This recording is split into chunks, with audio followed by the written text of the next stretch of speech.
Some of our material. Today we'll be covering developing an agricultural business plan. My plan for this webinar is to start out with just kind of an overview of what a business plan is, what it entails, how to structure it, kind of the meat and potatoes, so to speak, if we're going to go through this, and provide kind of the nuts and bolts of what the whole purpose of doing this kind of contextual presentation is. And then in the end, we'll provide a list of a couple of resources for you guys to kind of develop your own business plans and consult in doing this.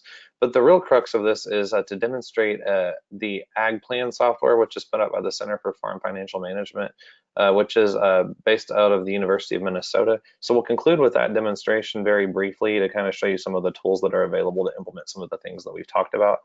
Throughout this presentation, you'll be in listen-only mode until the end. We'll have time for some questions and answers, hopefully, if you guys have those. And we will just go through this. First of all, I'd like to introduce myself. My name is Blake Jackson. I'm the policy officer and staff attorney here at the Indigenous Food and Agriculture Initiative.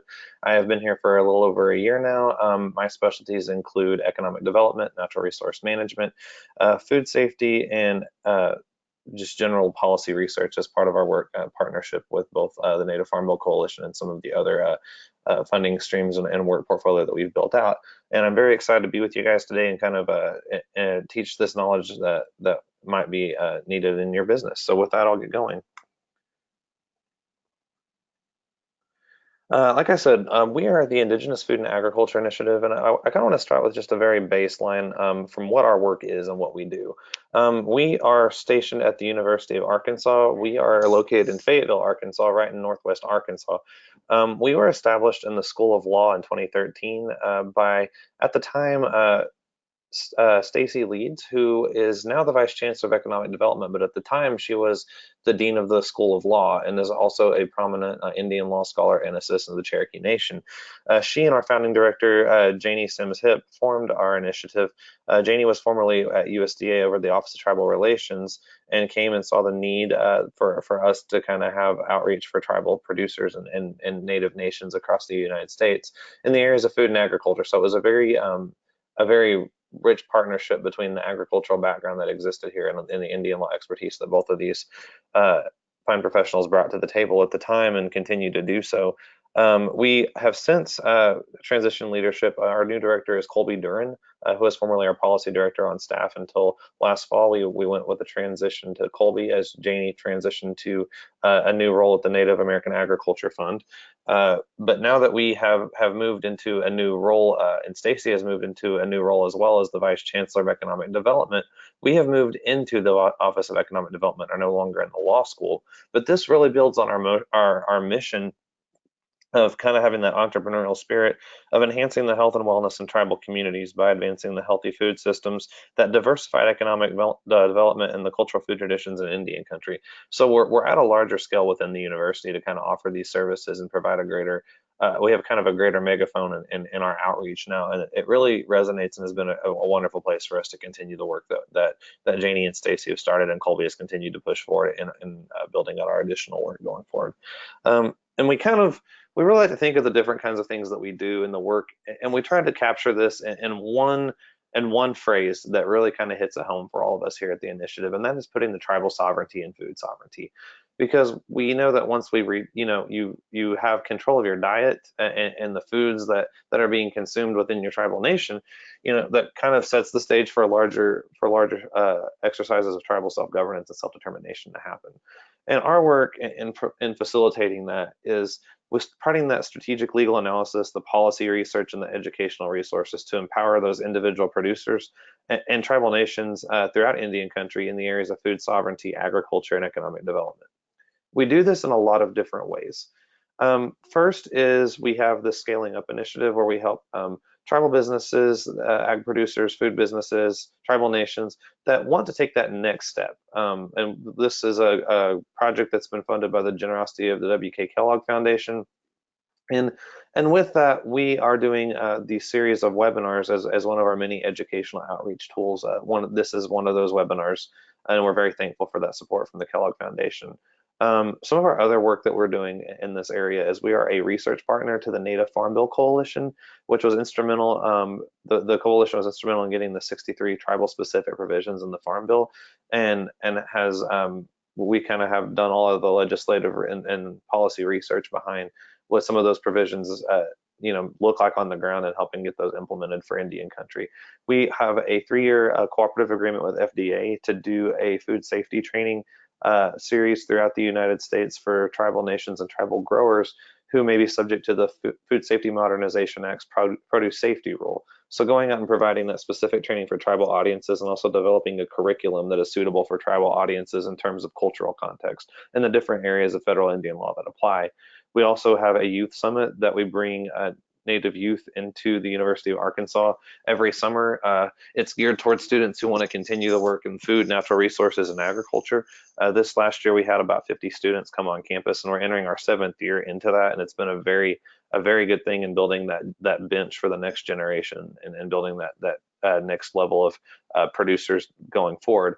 We are a partner to the National Association of Food Distribution Programs on Indian Reservations, which a lot of people know the FDIPR program as either the food distribution program or the commodities program. We provide support to that body as well, which is a group of program officers from across the United States that have gotten together to kind of form a collective group and coordinating with USDA on some of those issues that entail. And we also work a lot with the Natural Resource Conservation Service as part of the regional tribal councils on the conservation and advising them. So we do a lot of different work in this area, but it's a very exciting time and it's a very crucial time to be involved in this work. So we're very happy to be here and just excited to see where this work continues going forward. Today, I'm going to specifically hone in as part of the Scaling Up webinar on the elements of developing an agricultural business plan and specifically keying in on what a business plan entails and what some of those things might need to be covered in covering those contents. And then we'll do, like I said, the live demonstration of the AgPlan tool that was developed by the University of Minnesota as part of the Center for Farm Financial Management. So with that, just going to kind of cover the nuts and bolts somewhat quickly here so that we kind of know why we're doing this and setting the stage for some of those larger questions that might come up. So the overview of this presentation is to help you as a participant understand the importance of creating a business plan. Again, going through the components of what the business plan entails, defining those and describing those, and providing access to resources that can help develop a business plan going forward, one of which is AgPlan. So it's really important to ask the purpose of a business plan. And why would you need one, and what does it benefit going forward? It has kind of a twofold purpose. If you want to look at this, it helps the business management team make those decisions to meet specified objectives and goals. It gives everyone kind of a rubric as to what going forward you want to meet in terms of your outreach within your organization and what you want to accomplish, and kind of sets the stage so everybody is on the same page going forward with what those goals and objectives are. And it helps sell the feasibility of the business to bankers and other potential investors when requesting needed capital. That way they can see the benchmarks that you've set for yourselves and see the needs that you're going to have in order to achieve those needs going forward as part of making your bottom line and making your business grow. So business planning is important for a number of reasons. The ones that are identified by the U.S. Small Business Administration, the SBA, which we'll reference several times throughout this presentation, are just to kind of hit the following questions. And these are kind of a series of kind of checklists of, defining your services or products. What does your business provide in this aspect?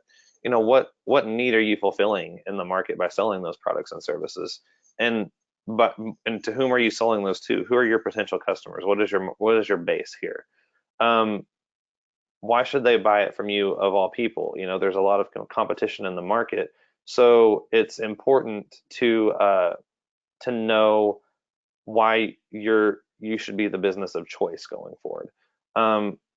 Basically knowing how you're going to provide that outreach and reach that potential customer. And where will you get the financial resources to get off the ground and running, or even continuing your business if you have a growth need? Oh, my slide jumped ahead there a little on me. So some kind of best practices. it kind of may get a little nebulous when you sit down and think of this as a daunting task and how you're going to do your business planning going forward. Um, some things to avoid are one, don't not placing some reasonable limits on your long-term projects. If you plan too far ahead, you might get a little too ambitious and lose sight of what kind of resources or constraints you might be under. If you plan well beyond that, greater than a year, long term is a 1 year goal, as we kind of see here. But the further out you get, the more difficult it becomes to forecast. So instead of doing that, making sure that you're kind of sticking with your short-term objectives and modifying that plan as your business progresses. You can't really see 1,000 miles down the road, but you can kind of forecast where you're going just a little bit ahead of where you're at until you reach that destination that you want to get at with your business one day. So it's very kind of, if you kind of analogize it to driving your car, you don't really know what it's going to look like way down the road, but you might be able to see several miles ahead as you come over the hill. So that's kind of a good benchmarking going forward. Few businesses and planning, they don't really correctly identify or anticipate how much money or time will be required. Getting ahead in any new project, especially with a business, it's really hard to anticipate that. So it's good to be conservative in what your capital requirements, timelines, sales, and profits might be, because you don't want to overestimate those and find yourself in a financial bind or some sort of other pickle later, just by not knowing what you're going to get. Being over optimistic and overconfident, it's always great to have an optimistic mindset when starting any new economic venture in business. But the thing is, if you get too overzealous in your goals and don't really account for the worst case scenario, you're not going to really be prepared in the event of a business adversity. So the practice to avoid instead is to write down those strategies that you're going to have in case there is a business adversity that you didn't really plan for, some sort of market failure or something coming your way. Again, guys, this is a tool that you need to have for yourself using internally and to communicate to others what your business is going to be. You might think that this is something that needs to be fancy looking and kind of have some sophisticated language externally. That's not really the case here. Just keep it simple. There's there's a lot to consider here, but just knowing that it's communicable to a person that's gonna need to understand it. It doesn't have to be fancy. Just make it easy to understand and use simple language in explaining the issues that the plan will entail. Here are some suggested topics you can tailor into your plan. So just kind of this would kind of be your outline, so to speak. Having a table of contents, an executive summary, business description and mission, defining the market, the description of services and products, the organization and management of your business, the marketing and sales strategies, and your financial management. And this is kind of a roadmap for where we're going to go, and we'll dive into each of these with a little bit of specificity going forward. So basically a table of contents, just like anything, like any book you'd pick up off the shelf, kind of gives that level of organization of the business plan and kind of lists the key sections to help the reader kind of identify, if there's something specific they want to go to and see in your plan. This kind of provides that scaffolding and that kind of skeleton to which you can kind of connect things and make sure that this works in a way that makes the best sense for you going forward. Executive summary is the next piece of it, and that provides kind of an overview of who you are, what you do, why you do it. It's kind of a truncated, shorter version of everything that's in your plan, right? But the thing is, you have to really keep in mind that you need to write this last, because it's just a page or two of the highlights. You very well can't summarize something that you haven't written yet. So if you really think about it, you can't really put the horse before the cart, because if you haven't written your plan yet, it's hard to write a summary because it would just be a prediction. Then you have to go back and change it. So the best way to work efficiently in this manner is just to make sure that you summarize it after you have the larger document written, even though it does come at the front. The business mission and description, again, you kind of can think about this in terms of any company. You can get any company's website. You can look at the mission, vision, the goals, objectives, and whatnot. The mission statement simply describes, who is your business? What do you stand for? Kind of defining those principles. The vision statement kind of hones in on that, using the mission to kind of drive the vision of the company. I know, at first when I started kind of looking at these in terms of business planning myself, it really, these kind of sound like fluff words at times, and you kind of have a harder time thinking about what these might mean. But really, if you think about it, the mission is kind of the bedrock for whatever thing the business stands for, and the vision is how you're going to use that mission and how you want to get there.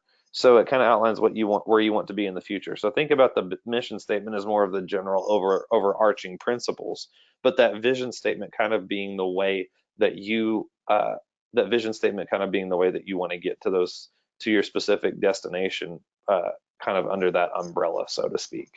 Your goals and your objectives describe kind of what you want from your business. And your business profile defines and describes your intended business and exactly how you plan to go about it. Focus on the market you plan to serve here. You have to define your market, describe and give an outlook of your business industry. Take a look at the industry that you're looking at, providing some analysis on that. The participants, who are the players in the market you're wanting to get into? What is the market like? Is it good? Has there been some sort of downfall? How do you plan for you entering this market as a new participant? And is there any projection for growth? Um, Describing the specific customer needs that your business will satisfy. You know, Highlighting your competitive position within your industry and describing how positioned you are to be successful.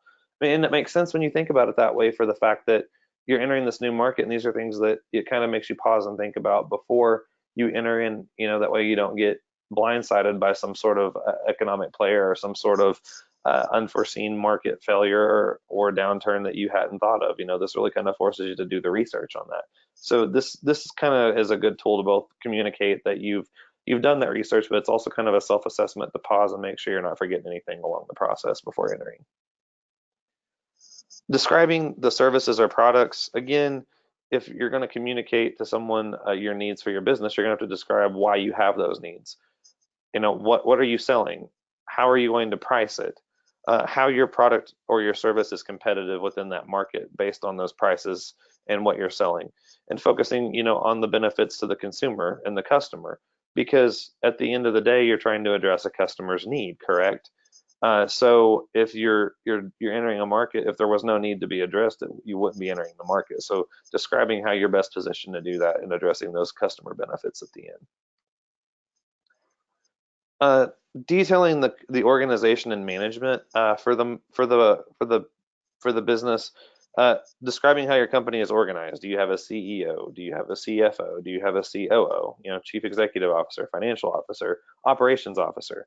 How does this all play together? How do all your players interact to accomplish your business purpose? Documenting that you have the management and personnel services necessary to run your business, or how you plan to obtain them. Communicate that you have a sound production management strategy, and including the bios of who these people are and how they interact with one another and getting the job done, because everyone has to have some sort of delineation of responsibilities and what their role entails, just like any making any office function or any organization function. Your business is no different. So making sure that everyone kind of has a clear idea of what their lane is and how developed it is going forward. So marketing plan and sales strategies. So according to McCorkle and Bevers, which is one of the references for this presentation noted at the end, your business plan should give some analysis of the current market situation and how the market will be in the next 3 to 5 years.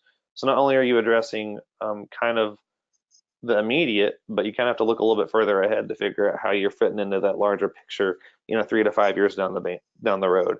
And this type of long range analysis can really look at a variety of different things. Looking at projected U.S. production in the area you want to enter, supply and demand, economic forecasting. How do your federal farm programs and assistance play into that? Because those are ever changing. But when you have a farm bill that has made some modifications to those programs, you're going to have to figure out what those modifications are and how that might affect the market. Additionally, there's programs that have been around for a long time, but just keeping up with the modifications and tweaks to those programs that might happen through the years, and cycles and other factors that might come through, monitoring the trade markets and whatnot, depending on the cycle that you're entering and what market sector you're going to be entering into as well. To create new customers within this marketing plan and your sales strategies, you're going to have to build what relationship with your existing customers, because obviously the best way to build any business is through positive experiences. That's why we have things in the modern age such as your Facebook reviews, your Google reviews, different professional services that provide, like Angie's List. People go to businesses they trust, so building that relationship with your existing customers will broaden that base. making sure that you are different and standing out from the competition in that regard by providing that customer service and offering those goods that customers want to see and the right price, time, and quantities. You have to hit that sweet spot and establishing a fair and competitive price for those goods and services being offered so that they continue to come back to you. Creating a market strategy by identifying the groups that you can best serve, understanding those needs, and adapting to the changes in the market. Again, you're not ever going to know the full extent of what you're dealing with in the market, but it's best to have an idea and show that you've done your research because that you're better prepared to enter that market and conduct business in that environment. Explaining your market strategy specific to the 4 P's of marketing, specific to how you're going to promote your product, the place you're going to sell it, how you're going to produce it, and the pricing points to kind of guide your analysis. Financial management is the last piece of this. Communicating your business's financial situation by using the following tools. If you've had any accounting course, you'll have done these, or your business plan before. You'll have a balance sheet measuring the solvency of your business, the income sheet managing your profitability of your business, and your liquidity being measured by your cash flow plan. And describe, you've got these financial statements, but you're going to have to describe what assumptions you made in making these projections going forward. Your balance sheet measures your business value. Basically, it's at a snapshot in time. You take the assets that you have, everything that you have positively, you subtract your liabilities, your loans and your notes that you owe on, and that gives you your net worth at a given moment. And there's an example of this at the SBA website that I'll provide here at the end if you need guidance in making these resources. The income statement will measure how the business has performed over a specific period of time. Again, taking the revenue that you've generated from sales and netting out your expenses to get your profit or loss margin. There's an example of this also on the SBA website to kind of show the different pieces of how you go about this. And cash flow statements kind of show how liquid your business is. Monthly statement of cash on hand, incoming cash, and balances. So at any time, liquidity is basically how quickly you can turn over whatever assets you have and turn those into cash. That shows how liquid your business is and how it flows. So that's a good example. There is a cash flow template also on the SBA website going forward. Example of a draft business plan is also available on the SBA website. But according to Eggers and Pop, a business plan should, again, kind of rehashing some of the things we've talked about and some of the underscores, making sure you have that executive summary for someone that might just want to read the highlights of it, being concise and to the point in the communication and the language that you're using. It's always good to have these reviewed by someone with experience, because if these are reviewed by someone with experience, you can get items of improvement and get another set of eyes on there to figure out what may or may not be clear in what you're trying to communicate. And communicate clearly in what you do, how you do it, and why you do it, because if those things aren't clear, the business plan is not going to reach the end goal and be as effective as you would like it to be.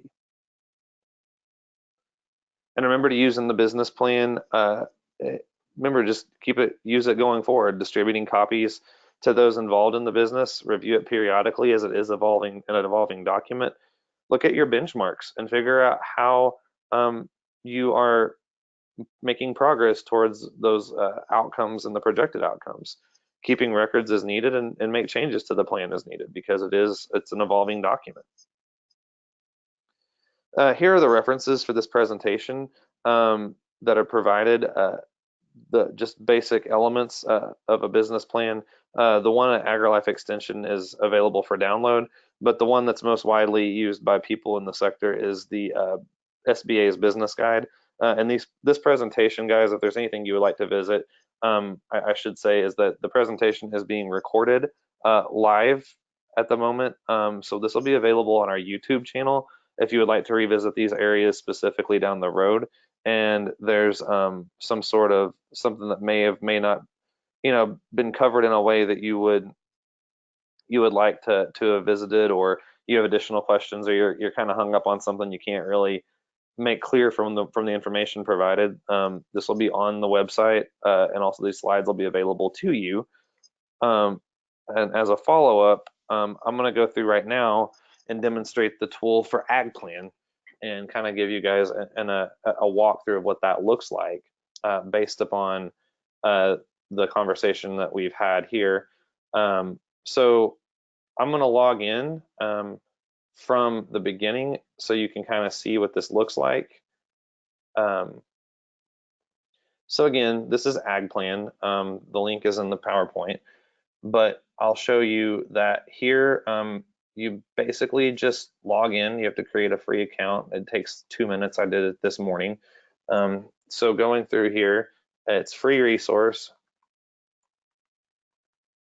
And I'm going to go in here and log into my account. So you see in here, I haven't done anything with this yet because I wanted this to be a fresh demonstration for you guys and seeing what we're doing going forward. So I haven't created a plan yet. So I'm going to start a new plan. I'm just going to walk through this as if I'm doing this for the first time so that everyone in the audience gets the benefit of seeing what this looks like from square one. So I would like to start a new plan. So there's a full array of different plans you can create here. Commodity, which is basically a traditional farm and ranches producing, primarily produce commodities. Value added for farms and ranchers who want to focus on at least one value added activity. Organic transitions, personal plans, and small business. I'm going to go with the commodity piece right now, but just know that there are additional templates you can go through. So again, I'm just going to name this a test plan. So I'm not doing this for a actual business, so this is just going to be kind of a test run. But let's create the plan. So you can go through here, view the plan that you've created, and it kind of goes through a lot of the different things that we've talked about. It goes through and gives you an overview of, you have kind of a scaffolding based upon what we've talked about in our presentation. So you can talk about cover page, my ag commodity business test plan. So you can see, I'm just putting something in here, guys, to show you kind of what this looks like. You have different tools here. The interesting thing is you can see on here that there's different resources that you can use in drafting different sections of your plan. There's different samples for some of these, but you can see what a cover page for a dairy business looks like here, for example. Some of these, I guess they haven't developed out yet, but you can add comments to the section, and you have different tips that kind of guide you through doing each piece of this. So if you're kind of figure like you're lost or something, there's kind of some hand holding along the way if you need it with these tools available. And again, you can look at your executive summary. I'm going to go back real quick. So it automatically will save what you've done. So that's good to know. You can do your executive summary as we've talked about, and it kind of gives a definition again of everything we've talked about. Provides resources from a variety of different things that the Extension Service at University of Minnesota has gathered. Provides samples on these different executive summaries. I'm just kind of highlighting this. I'm just trying to hit the highlights today. I'm not actually doing a full-on business plan. I'm just wanting to show you guys what's available through here. So again, going through this piece by piece, you can see the different things, and it's kind of a good thing over here because you can see in the pane that there's a different check mark for everything that you can hit. And also these are kind of higher level things. So if you click on your business description, you can see there's sub areas, your location, your facilities, your business history, that ownership structure that we talked about. What is the legal structure? What does this look like? If you need more assistance in what these things look like, you can always click why you should pick these different ones. I would caution you though, being an attorney myself, it's always good to look at the forms that are available on your Secretary of State's website or run these by an attorney yourself. I highly caution using any legal forms prepared by anything like LegalZoom or NOLO if you do that, because it might not be tailored for your specific industry or your specific resources that you're wanting to use. So I give you a little word of caution on that, but again, I just feel the need to have to say that in identifying your risk going forward. But specific to that, you can see that there's different tools. This has a lot of bells and whistles to it, different samples, obviously environmental issues, quality control. I mean, guys, this is a really awesome tool. It's free to use. I just, I can't say enough good things really about it from what we've seen in the interactions we've had with it. You can print the tool, you can put attachments to it. I mean, really, it's the sky is kind of the limit as far as this goes. There's obviously a help tool. There's, it's very interactive. You can print the business plan off. It shows you how to do that. And the best part about it is if I were to get out of this, it saves my plan. And I can also, we talked about reviewing your plan by someone who's done this before. And you could have give someone the ability to add comments, or you can have them actually go in like anything else online with the cloud with Google Docs. If I wanted to add my coworker, Erin Parker, I can add her as a reviewer to make comments and edit. So she can get in there. But if there's, you decide later you want to take something off, I can take that off. So just know that this is a very, good tool to use. You can obviously contact us if you have issues with it, although we don't own the tool, but there is contact information for them directly if you have software questions or see some things you want to be added to it.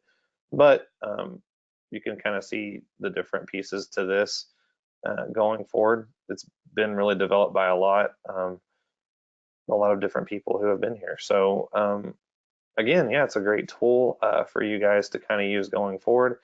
At this time, I will transition back and say that if you have any questions, just feel free to raise your hand in the tool, or type a question in the questions box. If there's something that comes to mind beyond today, I will say that we have the ability to communicate further. This is my email going forward. If you have anything that you just can't think about today and that you need additional assistance on, again, please feel free to reach out to us. We are always here. I'm kind of monitoring this. I'm not seeing any questions at the moment. I'll give it a couple more minutes here as I finish up. But again, just want to say this is a good tool. We've had a lot of different, business planning webinars before, so I didn't want to go into a lot of depth on the business planning process, because this is meant to kind of show you the different tools that exist and provide kind of that brief assistance and kind of show you a different thing that you might not have thought about. But I'm not seeing any hands raised at the moment, and I'm not seeing anything in the questions box. So if you have any questions, please feel free to email me. With that, I will let you guys enjoy your Friday. Thank you for joining us, and I hope this was beneficial to you all. Have a good weekend. Thanks.